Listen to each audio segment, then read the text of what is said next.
Late one night, deep in the heart of Texas, a chilling scene unfolded. Two men, armed and masked, ambushed a lone female trucker, forcing her at gunpoint into their van. What followed wasn't what anyone least of all the attackers expected. By the end of the ordeal, local law enforcement would be stunned, and both assailants would be pleading for mercy. Adrienne Miles had already logged over 800 grueling miles that day. Her rig massive, rumbling, and loaded with high-value boxed electronics cut through the vast openness of Texas like a steel arrow. It was past midnight when she finally found herself alone with the road. There were no headlights in her rearview mirror, no trucker voices crackling over the CB, not even the occasional chirp of night creatures. Just emptiness. That suited her. The engine's soft growl and the rhythmic thump of her tires across the asphalt formed a lullaby she'd long since grown to love. She breathed slowly, letting the stillness of the moment wrap around her like a warm blanket. Near Amarillo, she eased her Peterbilt off I-40, guided by a faded blue sign for a neglected rest stop. The strap on the back end of her trailer had been flapping since Clovis. Not dangerous, just irritating. As she coasted into the deserted lot, a tired orange bulb above buzzed faintly, casting jagged shadows across the cracked concrete. Her tires crunched on gravel as she came to a halt. With practiced calm, Adrienne reached across the seat for her flashlight, clicked it on, and stepped out. Her boots met the ground with a solid, sure thud. She didn't hesitate. At 42, Adrienne was no novice. She had driven nearly every highway in the lower 48. Raised in Phoenix, hardened in El Paso, she'd gone solo over a decade ago. No dispatcher, no partner, just her, the road, and her instincts. Still, that night, something wasn't right. As she crouched near the trailer to inspect the strap, her ears caught something, a sound that didn't belong. It wasn't loud, but it was wrong. Tires moving, slowly, intentionally. Almost too soft to notice. She straightened without looking obvious, eyes shifting just enough to spot movement in her side mirror. A white van. No headlights, creeping up from the far edge of the lot, like a ghost. Her body didn't panic, but her brain flipped into gear. Calmly, she turned off her flashlight and began backing toward the cab. Her knife tucked just under the steering column was within reach, if she moved quickly enough. 5 steps. Maybe 6 if she lost her footing. She never got the chance.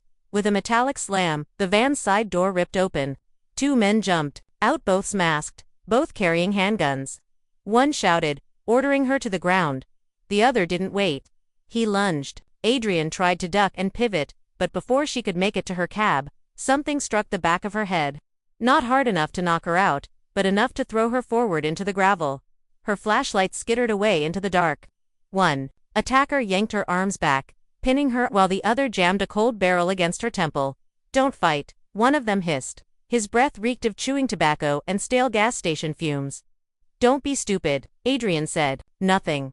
Her teeth clenched, but her mind raced. She needed to figure out what they wanted, if this was a robbery, a hijacking, or something worse.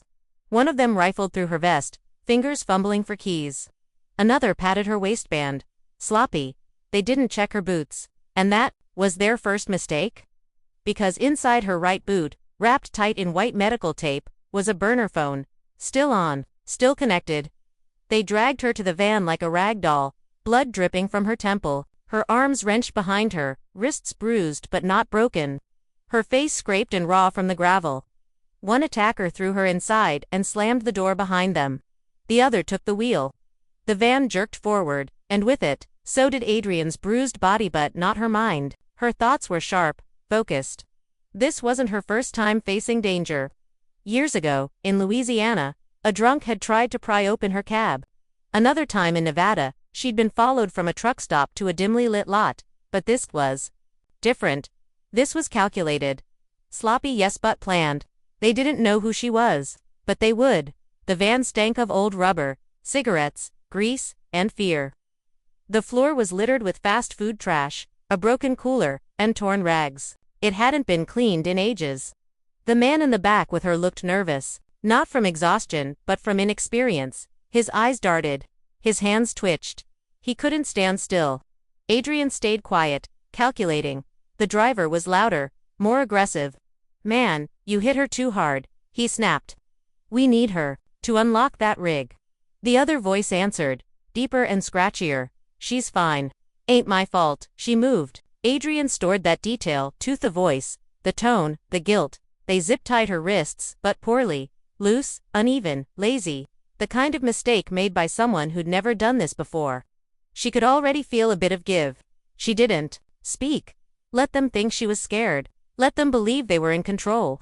The van picked up speed, heading away from I-40, northbound. No lights, no traffic, just forgotten backroads that stretched into nowhere. Adrian had driven them all. She knew the routes with no gas stations for 60 miles. The patches where cell signal vanished. The places you disappeared. The nervous one finally knelt beside her. Brown eyes. Red around the edges. Shaky hands. "Look," he muttered, avoiding her gaze. "Just do what we say. All right, you'll be fine. We just want the truck." She stared at him, calm and steady. "What's your name?" she asked quietly. He flinched. "Why?" She smiled coldly. "Because when this is over, I want to know who I made cry." The man recoiled like she'd struck him. "Yo, she's talkin' crazy," he barked. "She's trying to act tough," the driver said, amused. "Let her, makes it fun." Adrian shifted slightly, pressing her boot against the van's inner wall. Where the wheel well curved, it gave her leverage. She moved slowly, like she was just adjusting her seat. "I'm not acting," she said. "You boys picked the wrong truck." That got their attention. The nervous one turned again, desperate. "Let's just take the load and dump her." "Man, I don't like this." The driver snapped. "Shut up. We're not doing this again. She opens the rig, we take what we want, and we're gone. Simple." Adrian bit her cheek to stay focused. Her wrists were nearly loose. Almost there, they had no idea who they were messing with. Adrian had trained for 15 years in a dusty little dojo behind a Glendale laundromat. Had broken bones, lost blood, taken beatings. She'd fought off a drunk attacker with a keychain. And now, these fools were giving her time. Time to prepare. Time to win. The van started to slow again. "Where are we?" the nervous one asked. "Old Texaco off 385, the driver replied. "Dead zone. No one goes there." Adrian knew it. Used to stop there for tea. It was abandoned, but still standing. She leaned back and closed her eyes. The driver cracked his window. "We're in and out in 20, he said. Adrian didn't move. But inside, she was counting. 3 seconds to free her hands. 2 seconds to pivot and land a kick. 5 seconds to take control. All she needed was for that van door to slide open again, and it would. Because they still believed she was helpless. But that illusion was about to end. The van bumped along broken asphalt, turned onto an overgrown side road. No lights, no signs. Just weeds and forgotten pavement. Her wrists were almost free. The steel plate in her boot had been sawing at the zip tie for the last 15 minutes. She could feel it giving way. She was close. The two men in front kept bickering. "You don't even know what's in that trailer," the nervous one muttered. "Don't need to," the driver replied. "It's sealed boxes, electronics. Flip it in Lubbock. Easy." Adrian almost laughed. If they were this clueless, this unprepared, they weren't ready for her. That would be their last mistake. The van pulled to a stop. The engine sputtered. "We're here," the driver said. Adrian looked out the corner of the rear window. The abandoned Texaco loomed in the dark, its signage broken, windows boarded, air pump rusted to nothing. No cameras. No witnesses.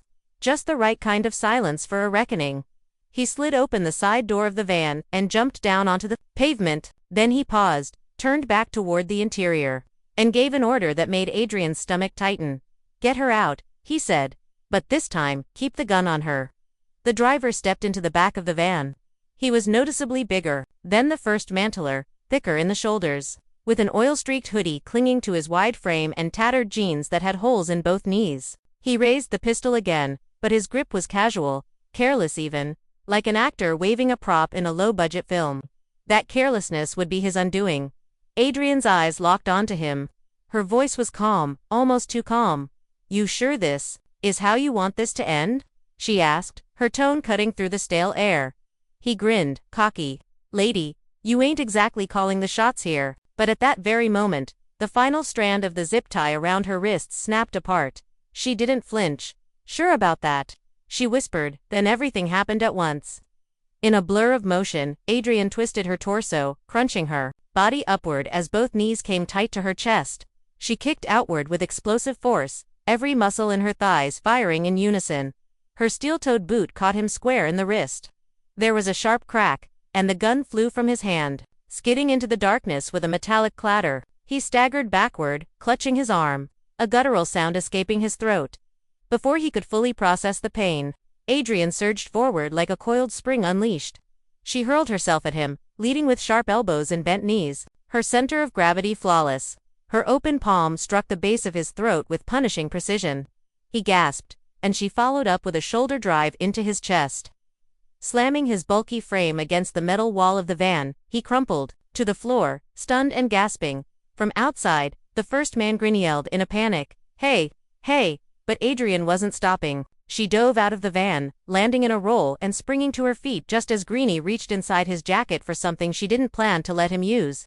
With zero hesitation, she spun, delivering a brutal back kick to his ribcage. He dropped, instantly, crumpling like a bag of wet cement. Wheezing and clutching his side, Adrian stood over him, her breath fast but measured. "Don't reach for anything," she warned coldly. "You're not fast enough." He didn't argue. He stayed on the ground, his face twisted in pain, the bravado gone. The driver inside the van groaned, still reeling. Adrian walked back into the van, found the discarded pistol on the floor, and returned outside, now firmly in control. She didn't want to kill them, but she wasn't about to give them another shot. "Out," she commanded. Greenie didn't move. She raised the pistol and clicked the safety. "I said get out." Slowly, defeated, he crawled out of the van and collapsed onto the cracked pavement. The driver followed, limping badly. Adrian forced them to sit with their backs against the faded Texaco wall, watching them with a cold steadiness.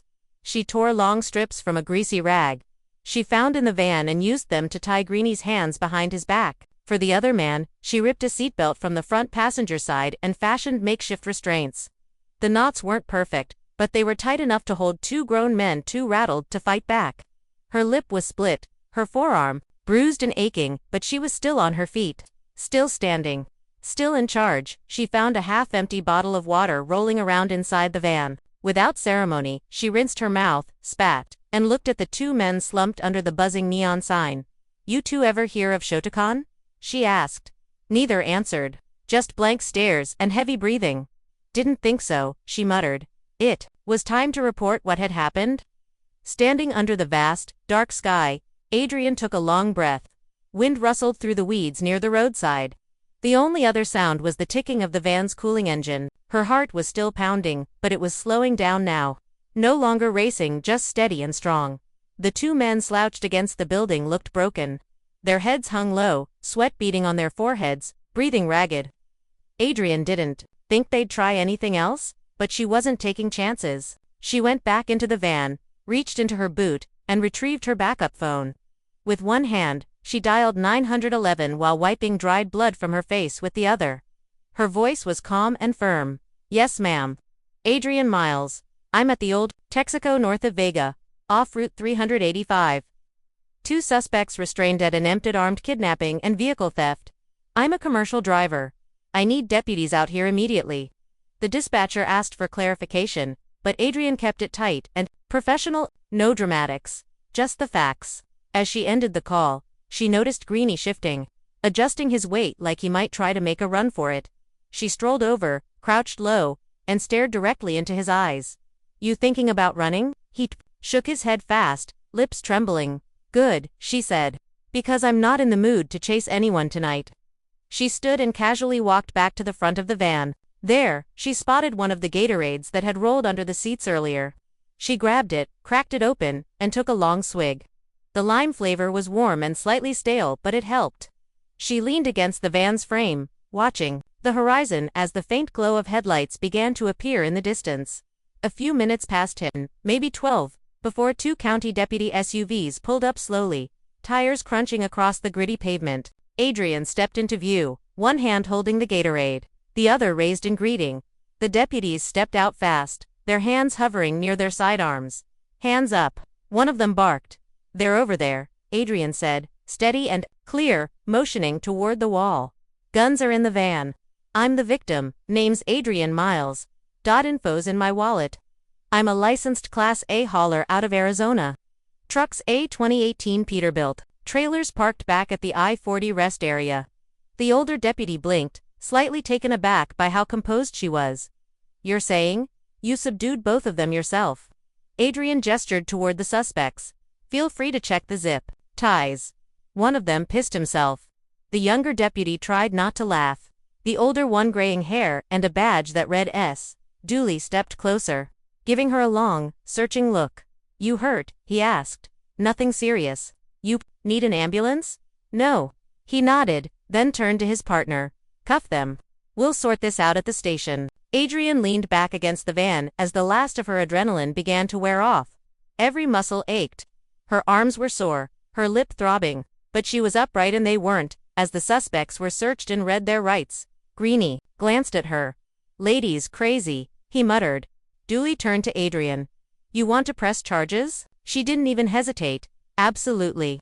As the deputies secured the scene, Adrian stepped away for a moment of quiet. She reached into her pocket and pulled out her primary phone. Opening the Notes app, she typed just a few words. Remind trucker women why you train. She wasn't thinking about revenge, not really. Her mind went to the other women out there, the ones who drove solo, who gripped their pepper spray at night and wondered if it would be enough. She wanted them to know it could be if they were ready.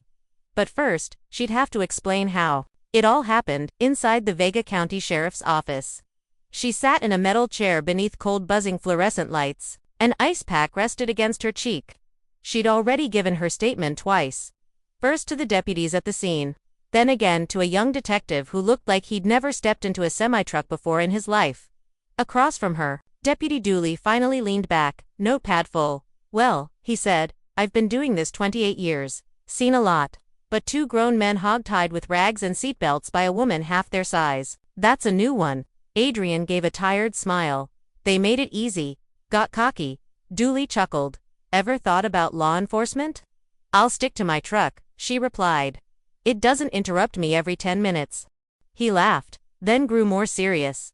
So what tipped you off? What made you ready? Adrian stared at the melting ice pack for a second, then placed it on the table. I've had close calls before. Stuff that never made it into any official report. One guy climbed up my fuel tank in Oklahoma. Another tried to get in my window with a crowbar. There was one in Kansas who followed me for 2 stops. She leaned forward slightly. I learned fast if I don't take myself seriously, no one else will. Dooley folded his arms. You're trained, right? Shotokan, 5th degree black belt. I also teach self-defense weekends mostly. Nurses, bartenders, fellow drivers. Ever had to use it like this before? She shook her head. No, never needed to. He leaned in, curious. So what changed tonight? What flipped that switch? Her eyes hardened for a moment, just a flash of something buried deep. They didn't just want the truck, she said. They wanted to make sure I couldn't talk. I saw it in their eyes. They thought if they shut me up long enough, I'd vanish. No one would come looking. Dooley's jaw clenched. They picked the wrong woman. There was a knock on the door. The younger detective stepped in holding an evidence bag. Found the wallet on the big guy. Name's Alvin Rush. On parole. 2 priors, armed robbery. Adrian gave a knowing nod. Explains the attitude. What about the other one? No. ID won't talk. You roughed him up pretty good, the detective said, half smiling. I could have done worse, she replied without blinking. After a few more questions, they let her go. Her truck was impounded as evidence, but they promised she'd have it back by morning. As she walked down the narrow hallway toward the exit, a middle-aged dispatcher stood and handed her a steaming paper cup. I heard what happened. The woman said, You're already kind of a legend. Adrian took the cup. That fast. Word traveled quickly in towns like this and across trucker radios. Outside, the night had faded into dawn. The wind had cooled. The horizon was shifting to silver. She sat on a bench by the entrance, sipping the coffee, watching the early light unfold. A young officer barely in his 20s passed by and paused. Ma'am, he asked. She looked up. You really took both of them down? By yourself? She nodded. Damn, he said softly. Wish my sister had someone like you teaching her. Adrian didn't answer right away. Adrian's eyes lingered at the far end of the parking lot, where the faint outline of her rig would soon reappear. The silence of dawn wrapped around her like a thin veil. She stood up slowly, the weight of exhaustion pulling at her limbs, then reached into her back pocket and retrieved a small card. With a quiet sense of purpose, She handed it to the young man standing in front of her. "Tell your sister to call me Tuesdays and Thursdays. Glendale Women's Center," she said, her voice firm but kind. "First class is free." The young man stared at the card with wide, stunned eyes, not quite sure what to say. Adrian didn't wait for a response. She turned and started walking toward the edge of the lot. The sky behind her was gradually lightening, soft strokes of orange and pink inching over the black silhouette of the horizon. But as the adrenaline that had carried her through the night began to dissipate, something else began to surface, something deeper, slower, heavier. By the time she was handed back the keys to her truck, the sun had already risen above the flat Texas plain. Its light was warm but sharp, brushing over the fresh bruises that lined her arms and jaw. Adrian didn't flinch from the stench. It reminded her she was still here, still breathing, still whole. She paused just outside the cab, her hands resting gently on the doorframe, eyes tracing the familiar lines of the vehicle that had become more than just transportation. This truck had been her home away from home, her silent guardian through countless nights, and tonight, her decoy. It had lured in danger and survived it. So had she. Deputy Dooley had offered to drop her off at a motel in Amarillo, clearly concerned, gently insisting she take the time to rest. Adrian appreciated the gesture, but she turned it down. Sleep could wait. Healing would take time, but for now, motion was her medicine. She climbed back into the cab, her body protesting every movement with stiffness and pain. The seat groaned beneath her with its familiar creak, a sound that had always comforted her, a reminder of consistency in an often unstable world. She leaned forward, reached for the glove box, and pulled out an old faded towel, gently wiping the dried blood from her chin. Only then did she allow herself a moment to exhale, leaning back into the seat, her spine loosening. The interior still smelled like her coffee grounds, worn leather, and a faint hint of lavender oil from the little pouch that dangled from the rearview mirror. Nothing had changed, and yet, everything had. This time, when she picked up her main phone, it wasn't to check GPS coordinates or call dispatch. Instead, her fingers moved purposefully, opening the trucking forums she followed religiously. One in particular, Highway Guardians, was her safe space, a digital lifeline where seasoned longhaulers, especially women, shared stories about the roads, the nightmares, and the rare victories. Adrian didn't post often, but today felt different. She typed out her message with clarity. Vega TX. 2 men tried to jack my trailer and take me with it. Didn't go as planned. They're in cuffs. I'm bruised, not broken. Stay alert out there, ladies. And if you're solo train, please, it saved me. She hit send and stared at the screen. Within minutes, the replies came pouring in like a wave of sisterhood. Holy hell, Adrian, you serious? You okay? Respect. That's how it's done. Glad you're still with us, sis. Each comment felt like a hand on her shoulder, a silent nod of shared understanding. But one response cut through the rest like a blade. Been scared to take my first solo route. Leaving next month. You just gave me what I needed. Thank you. Adrian's eyes lingered on that message longer than the rest. She didn't reply. There was nothing to add. It wasn't pride swelling in her chest, it was clarity. Quiet certainty that her preparation, her pain, her choices had all meant something. A sudden knock on the cab window startled her. She turned, instincts sharp, and saw a local mechanic standing there, clipboard in hand. Your trailer's good, he said through the glass. Nothing damaged. We checked the seals too, still intact. Adrian nodded, her gratitude showing in a tired thumbs up. He handed her a slip of paper, the receipt, then turned and walked off. She watched him go, then looked back at her dashboard. Her fingers reached out and tapped it twice, a small ritual she'd performed for years. Something her old mentor had taught her. Even machines, like people, deserve acknowledgement. As the engine roared to life and the truck began rolling toward the exit, Adrian's thoughts drifted not to her schedule or delivery deadline, but to the faces of the 2 men from the night before. She hadn't asked their names. Didn't care to know. They weren't worth remembering for who they were. But she would never forget what they had taught her. Even cowards can be dangerous if they're desperate enough. Even someone trained can get caught off guard. And even fear, if understood, can be a weapon, not just a weakness. The highway opened before her like a stretch of truth. She merged onto I-40 as the morning sun spread across the horizon, golden light pouring over endless road. Her delivery route was technically still on time, only slightly delayed. But at that moment, deliveries weren't on her mind. Her phone buzzed again. A message lighting up the screen. It was from a friend in Phoenix. You were on the scanner. People are calling you a legend already. Adrian read it, allowed herself a small smile, but it faded just as fast. This wasn't about being a legend.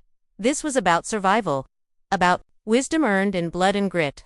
It was about reminding herself and others that no matter how strong you are, danger doesn't care. But readiness. That's what makes the difference. 2 hours later, she pulled into a Love's travel stop, near Tucumcari, New Mexico. She needed fuel gas for the truck, coffee for her mind. As she stepped down from the cab, a man in a sweat-stained baseball cap caught sight of her. He stared, squinting, then asked, "You the one from the news?" Adrian didn't answer. She kept walking, steady and silent, but halfway to the entrance, she turned her head slightly and said over her shoulder, "Next time you think someone looks like an easy target, don't. Every predator eventually finds someone they shouldn't have messed with." Inside the travel stop, Adrian chose a booth near the window and sat down with a steaming cup of black coffee. It tasted bitter, like it had been sitting in the pot since dawn, but she didn't mind. Her body was depleted, nerves worn thin, but her mind hadn't settled. Everything around her felt simultaneously too loud and too distant. That odd mix of exhaustion and hyper-awareness had her on edge. People were watching her now, something she'd never grown comfortable with. A young couple near the counter kept glancing at their phones, then at her. Adrian didn't meet their gaze, but she could feel their curiosity, their recognition. A local news crew had apparently gotten hold of the sheriff's radio report and blasted the story. The headline was already viral in trucker circles. 2 men try to kidnap female trucker, get tied up with their own seatbelts instead. Clean, catchy, and only half the truth. A waitress mid-50s with dyed blonde roots and a name tag. That read Jean approached with a coffee pot. "Heard about what happened," she said quietly. "That was you, huh?" Adrian gave a small nod. Jean refilled her cup, leaned in just a touch, and said with gentle concern, "You sure you're all right?" Adrian looked out the window. Rows of trucks blinked beneath the rising sun. "I'm all right," she answered softly. "Just tired." Jean nodded like she'd heard that before. "Well, holler if you need anything." Just then, Adrian's phone buzzed again. This time, it wasn't a news alert or forum reply. It was a name she hadn't seen in years. Deshawn Jacobs, her old Shotokan instructor. She stared at the screen, then let it ring once more before answering. "Didn't think you'd still have my number," she said. His voice came through, deep, calm/gravel-edged, and steady. "You think I'd hear that story and not check in?" Adrian chuckled, her laugh low and tired. "Word really gets around. You all right?" he asked. "I'm breathing," she replied. There was a pause, space, not silence. "I remember what you were like when you first walked into my studio," Deshawn said. "Didn't talk much. Always stayed after class.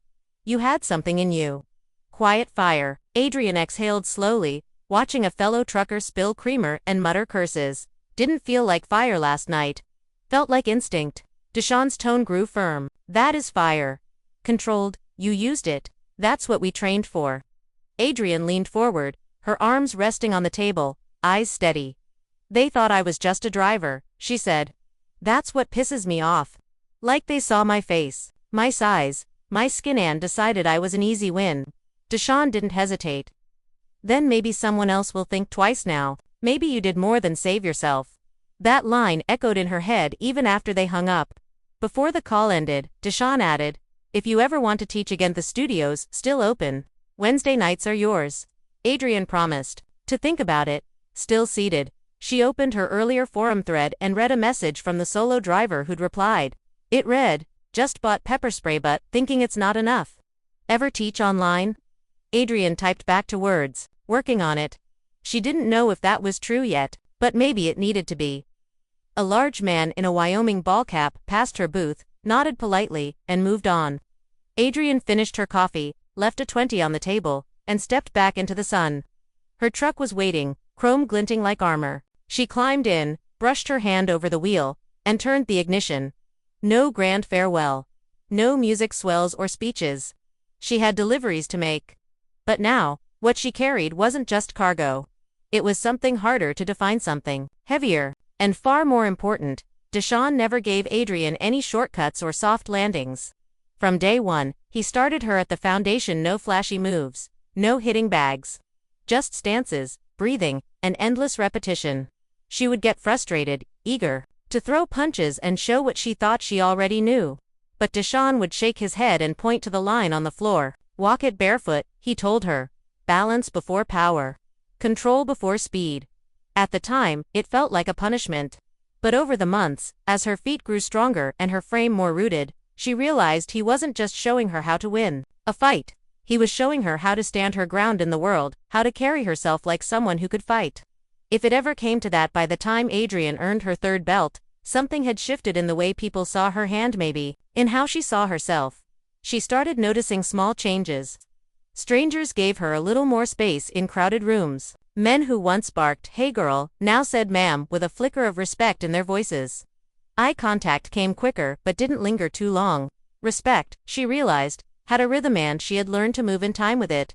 As she merged back onto I-40 after a brief fuel stop, her phone buzzed against the dashboard. Another message, but this time, it wasn't from a dispatcher or a podcast host. The name on the screen made her pause. Ruthie Cho. Adrian hadn't seen that name in years. Ruthie had once been one of her students in a women's self class in Phoenix. The message was short but hit hard. Saw your story. Don't know if you remember, Mai was the night shift nurse with the knee brace. You were right. That training saved me once. And it's been saving me ever since. Thank you. Adrian eased off the accelerator, letting the big rig slow just a bit. Of course, she remembered Ruthie. She'd walked into class, limping, uncertain. She could even make it through the first hour. Adrian had stayed after every session, modifying stances, finding ways to adapt strikes from a seated position. She wasn't just teaching Ruthie to fight, she was teaching her to believe she still could.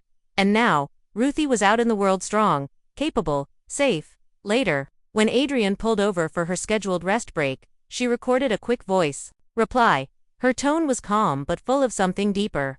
Ruthie, I remember. Thank you for reaching out. You didn't just train, you showed up. That's what matters.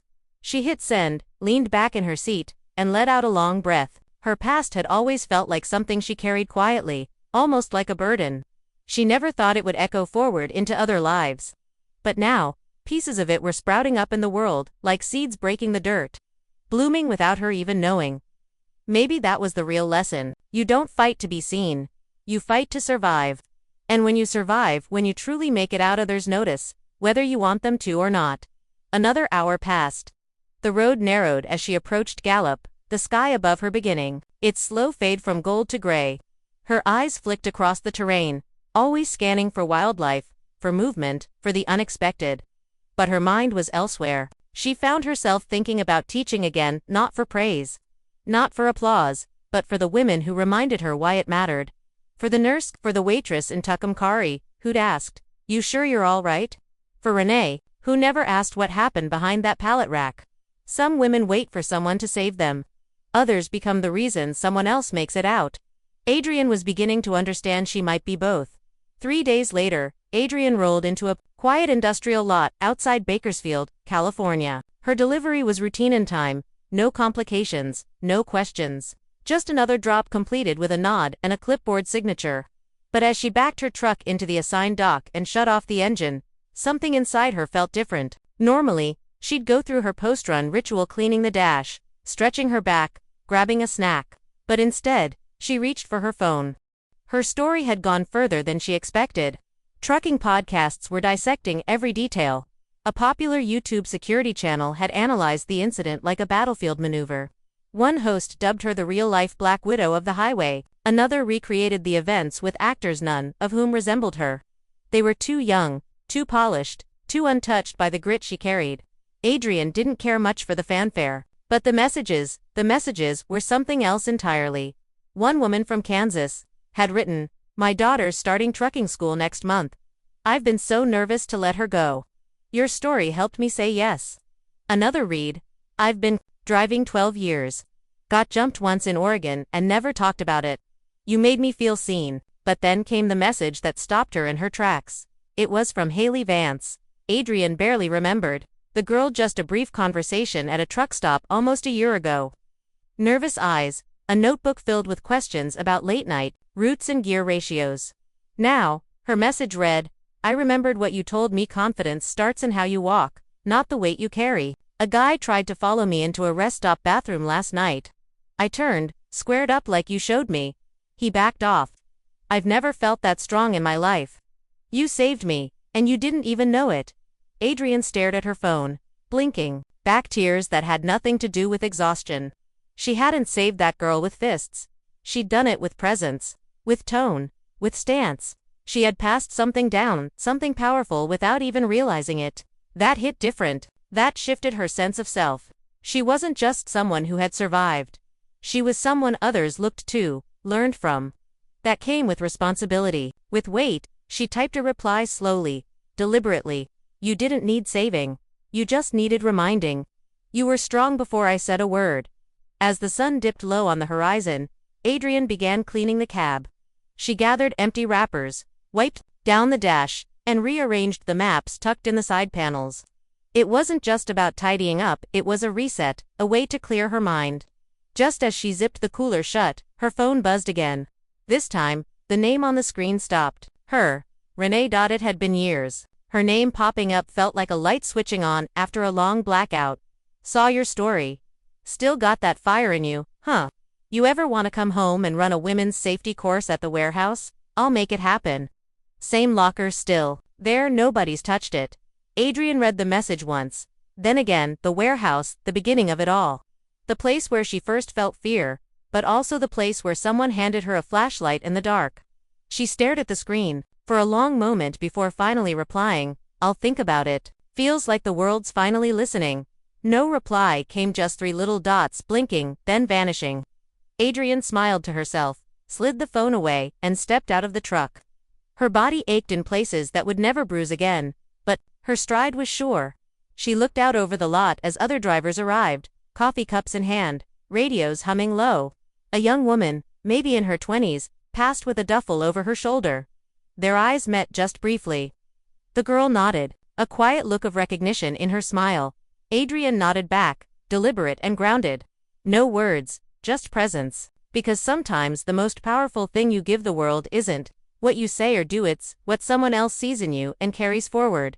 2 weeks later, Adrian was parked just outside Barstow, California.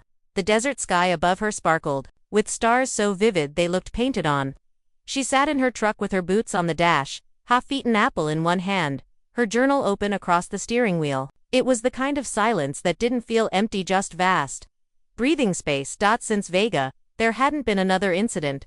No shady vans. No sharp turns. Just the usual grind-tight timelines, way stations, early mornings. But something in her had shifted permanently. Not in a flashy, dramatic way. Just a deeper stillness. Her phone buzzed again, this time with a call. The screen lit up.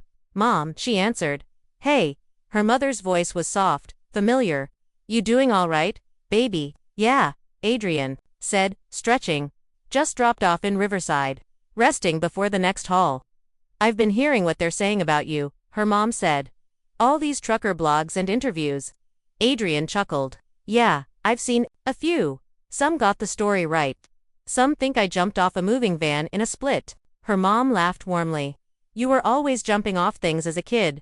Then, a pause. I'm proud of you, Adrian. Adrian closed her eyes for a moment. Thanks, Mama. You never did like a fuss, her mother said. But it means something what you did. 2 people who never get heard. Especially women who look like you. Adrian let that truth settle in. She hadn't fought back just for herself. Every block, every stance, every breath she took, she had taken on behalf of the women who never got to finish their own stories. Now, she carried those unfinished chapters with her. In her steps. In her silence. After she hung up, Adrian opened her notes app and typed a few lines. We train so we don't panic. We fight so we don't freeze. And when it's over, we tell the story. So the next one doesn't have to. She stared at the screen, then added, teach what you know. Even if no one asks. She set the phone aside, pulled her hoodie tight, and leaned back. The truck creaked gently in the desert wind. She thought of Deshawn, of Renee, of Ruthie and Haley, of her mom, of the young girl in Bakersfield who smiled with her eyes. She wasn't famous. Didn't want to be, but something inside her knew her work wasn't done. Not just on the road, but off it, in parking lots, phone calls, small classes. She was already sketching out a plan. Online workshops, Basic self-defense, confidence. Not for money, for empowerment. Because not everyone could throw a man to the ground. But everyone could walk like they might. She reached for her keys, then paused. Outside, the stars hadn't moved. The road would still be there in the morning.